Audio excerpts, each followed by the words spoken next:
Ay, naku, yan po yun. Ito, yan po, yung mga bukol-bukol. Oh.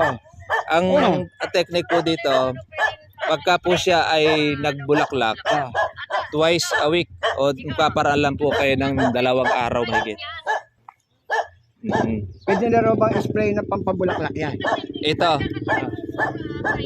ang gagawin po natin, medyo tigangin po natin ng konti.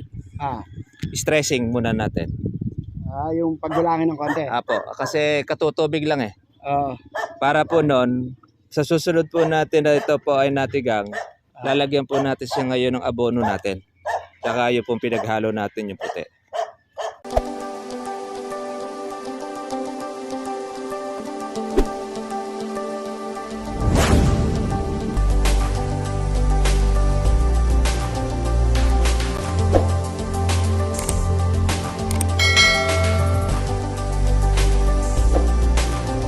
Taba pala ka rin, no? Oo. 3 sako po yan, yung pataba po. 3 sako. Para po magamit po natin dito sa inyong kalamansi. Nakita ko nga medyo madilaw yung kalamansi eh. Kalamansi, ano? Oho, puro tuturuan po natin yung ating pong mga tao. Ano, umalis yung nag-alaga eh. Asa kaya nagpunta? Nakita ko nakamotor sila mag-asawa eh. Baka. Oo, kailangan niya maituro sa kanya yung gagawin. Basta nag-aalaga lang ng ganun eh. Ayan dyan. 5 lang gano'n. Para at least po maalam niya po yung gagawin niya kung paano i-apply yung abono, i-spray yung kalamansi. Yan ang importanteng kuwan dyan. Ikaw rin ano, natatanaw mo ba? Yan po yung kalamansi natin, malalaki po yan. May mga bulaklak at may mga bunga na po iba dyan. Nakakuha na siya. Ay po mga kapag-shoutout po natin yung ating taga-Batasan. Malalaki po yan sa una nating tuwan yan. Sa Batasan na San Miguel, Bulacan. Para po makadali pong bilangin. Buti hindi nagbababang mga bubuhan na styrofoam kami. Yung mga apo na po ba yan o kuha na? Apo. Apo na, ayun. Isang buo ko rin. Ayun. Ilan taon na po ba si Tatang? 78. 78. Ano, lakas pa. Oo, 78. Mag-80 na si Tatang. Ayos, mukhang laking bukid din si Tatay, ano? Laking bundok yan. Ayun, kaya malakas ang resistensya. Nagja-jogging pa siya madaling araw. Nung araw po kasi talagang malalakas ang mga tao. Kumo kasi sa mga kinakain na. Hilera 5. Madaling bilang nun.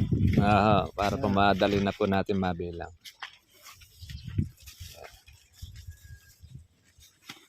Yan. Kaya pa ni Tatang 78 years old.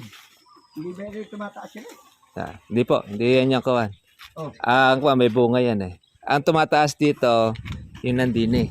Pag doon tumubo, yun yung kalamandarin. Mukha yun eh. Inaalis po natin yun, hindi nagbubunga yun. Alalang hagdanan, patatanggal sana eh. Hindi na nagbubunga yun sa ilalim po ang alis no. Baka po yung kalamansi namatay na. Yun na ang nagtuloy. Kalamandarin yun, yung kiat-kiat na maasim. Kalamansi yan eh. Yung pong kuha na ito. Hindi ba yung pinakita nung kapatid ko nung Opo, noon. Yung nasa Canada. Nilibot natin yan eh. Titingnan lang namin na rin ano. Hindi na ito nagbunga. Ano yan, titingnan namin na rin sa tabi ni tatay mo.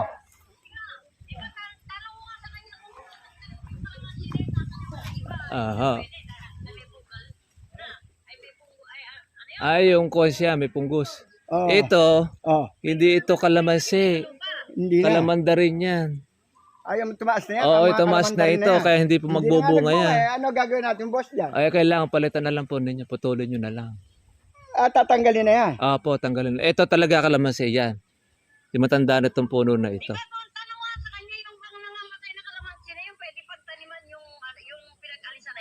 Pwede po. Pwede.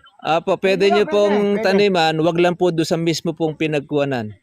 Yung pinagtaniman, i-adjust lang po natin ng konti kasi pinanggalingan na po ng punggos yun. Ere pala siya kalatate mo na ere, katabi na ere, palitan na Rory, ano na ere. Opo, hindi na po kalamansi yun, kalamanda rin na. Siguro dahil hindi naman yan eh. Opo, wala namang bunga. Mhm. Ere, tata. Alisin na raw lahat. Oo. Yung tira niya po, itong kalamansing may bunga. Ito mo. Mga kalamansi Ito. ito. Pero yung mga wala pong bunga, kalamanda rin na yan. Puputulin na yan. Apo, putulin na po natin. Ayun, tumaas na ano, wala nang bunga yun eh. Apo, kahoy na lang po yun. Mangyayari dyan, nilalagyan nyo pa ng pataba. Oo, nung pinalagyan namin eh. Ay, huwag nyo nalagyan at dahil hindi naman po siya magbubunga na. Mhm. Ilang taon na po yan kung tutuusin. Ay, matagal na. O matagal na. Pero ni isa wala po kayo nakitang bunga. Yeah. Oo, yun. Hindi nga po magkukuha niya. Makiklik. At tinan niyo po yung kalamansi, may bunga. Anong araw na bunga yan eh?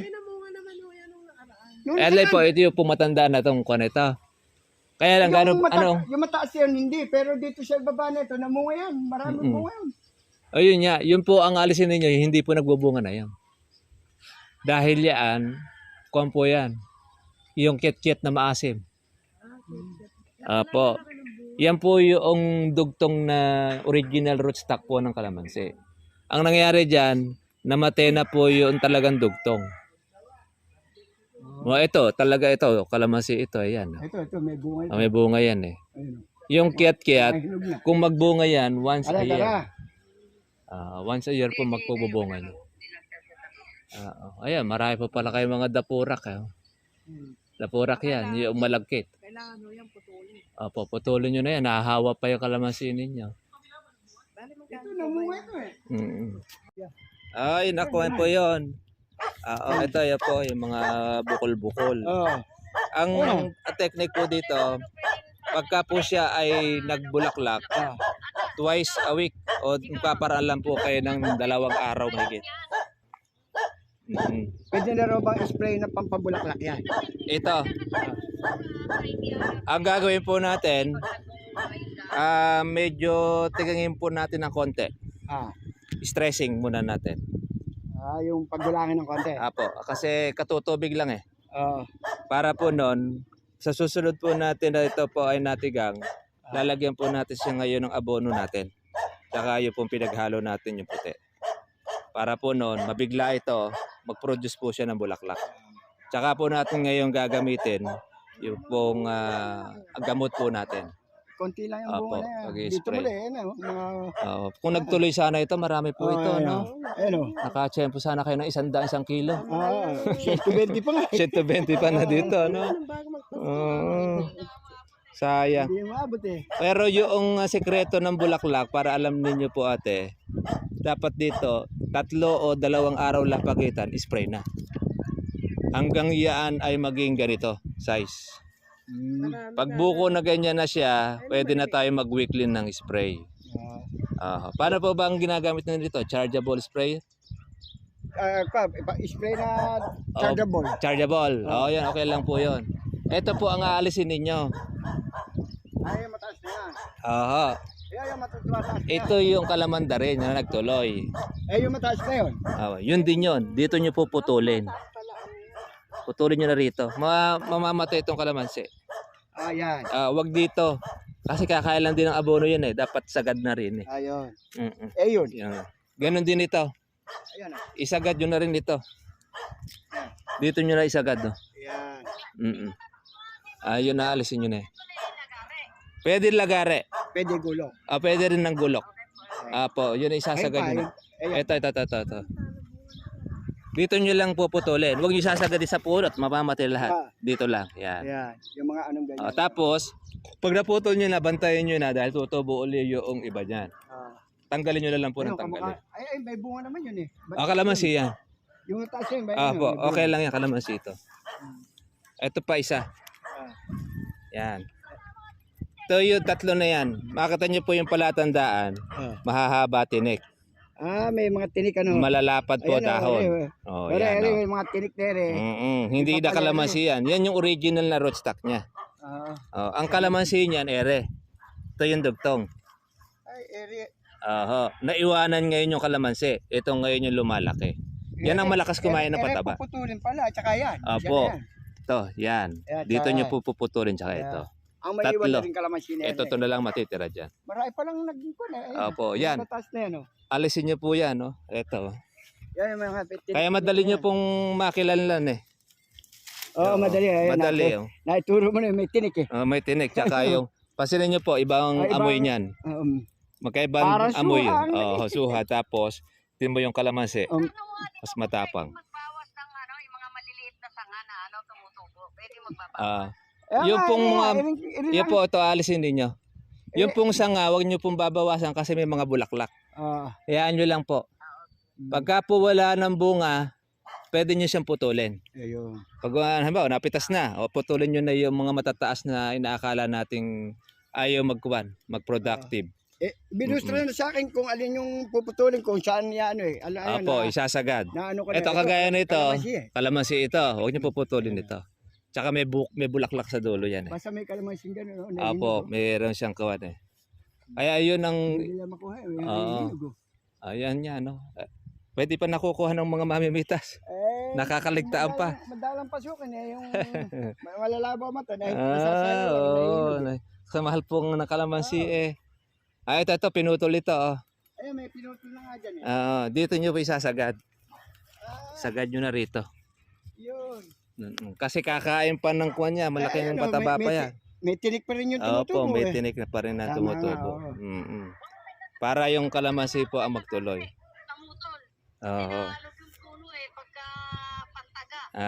Lagare, pwede po lagare. Ano yung lagare? Ayun yung lagare siya. Ayun, yung mataas din na yun. Yun na yun. Ipuputulin nyo kagaya rin. No? Ayan, makikita nyo pala tanda ng mga matataas. Pero yun, kalamansi yan eh. Ayan, yun, ito. Yung may mga tinik ano? May mga tinik na mahahaba. May tinik parang suha. Malapat. Ang gagawin natin dito, stressing. Mga 1 linggo or mga 10 araw hindi muna natin tutubigan. Kasi ito, 15 days, di ba? Bagong tubig. Bagong tubig. Ang mga 15 days natin hindi muna tutubigan. Ayun. Pagkatapos, pag tubig natin, maglalagay na po tayo rito ng abono. Yung ating organic fertilizer dito sa mga puno na ito, kung ito ay may edad na rin siya, maglagay tayo ng kulang bawat puno, mga kulang kalahati. Kilong abono. Mga 1/4 na mahigit. Siguro mga nasa 4 na dakot yun. 4 na dakot. 4 hanggang 5. Ipapalibot natin dito. Bubulabot lang na gano'n. Yung lahat po nung maaagusan po ng tubig. Basta bubulabot lang. Huwag nyo po ilalagay sa pinakapuno kasi hindi po hindi naman po sa mamatay. Hindi naman po kakainin ng puno yun. Nandito yung mga ugat niya. Nandun yung ugat niya. Kaya, kahit isang tangka lang layo. Kahit dito. Basta't yung naaagusan ng tubig. Yan. Sa paligid. Tsaka sa mga canopy nitong kawan. Actually, kahit dito natin ilagay yung pataba eh. Magkabilaan eh. Wag nyo na lagyan yun dito sa may pantok at hindi naman po siya mabubusog eh. Lahat lang po noong nababasa po ng tubig. Kahit dito lang ano. Kahit dito lang. Wag na doon dito. Kasi nandito na yung ugat niyan eh. Yan na po yung kumakain eh. Para po maganda. Makakita niyo po, babawi po yung itsura nito. Para po at least kung siya. Opo, yung organic. Ituturo po natin po. Yung gagawin natin dyan, yung sulfate.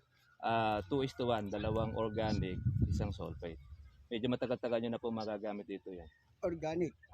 Yung sakong binigay po natin. Organic at sulfate. Tapos sulfate. Saan ba nabibili sulfate?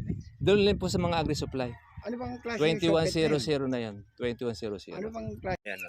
Babaw, nakaibabaw na yan. Pinuhin lang po yung mga kuha na yan. Basain. Kasi wag yung ganyan pangit. Pinuhin po yung mga pinagtumpukan po na ito bago itanim. Tapos, pasalubungan po natin ng organic 1 dakot. Yung hukay o sa ilalim, ilagay po natin yung organic. Pagkatapos, ilagay natin yung kalamansi. Pagka-hukay po siya, meron siyang 1 dakot. Lagyan nyo po ng konting lupa. Tsaka nyo po ngayon itanim. Ganun din po yung gagawin din natin sa kabila po na yan. Makakasurvive po yan. Kahit na medyo mababa yung area niya. Kasi yan po ang kuha natin eh. Tapos sa susunod po na tagulan, ang gawin ninyo, laliman po ninyo yung kuha nito. Di ba, magpiko kayo. Yung kanal na yan? Yung kanal po na yan. Para dagdag po natin at least magkaroon man po ng tubig, doon lahat ang uho niya. Mm.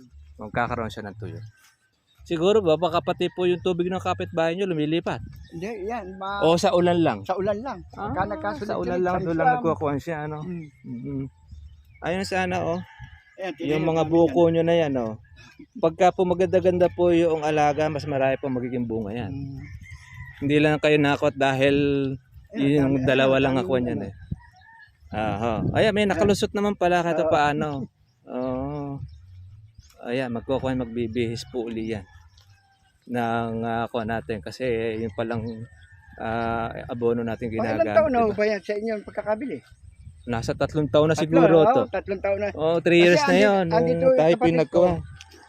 Yun ang nakausapan yun. Opo, siya po yung nasa Canada. At 3 taon na. Siya yung nag-request po sa atin. Dahil nga pinakita nga sa atin doon yung matandang kalamansi na yun na nagbubunga.